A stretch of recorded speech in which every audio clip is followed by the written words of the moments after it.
কত বাধা আর কত যন্ত্রণা, এলো তবু ওরা আর মানল না।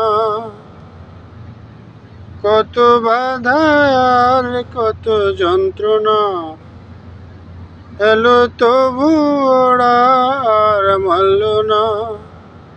ওরা জ্বালাগুলো মালা করে দুজনে গলে পড়েছে। যারা পুরুষকে মন্দ বলে, তারা এমন পুরুষ কি দেখেছে? বেলি ফুলের মালা পড়ে এক প্রেমিক প্রিয়াকে ঘরে তুলেছে। যৌতুক টাকা কড়ি পায়ে দোলেছে। যারা পুরুষকে মন্দ বলে, তারা এমন পুরুষ কি দেখেছে? বেলি ফুলের মালা পড়ে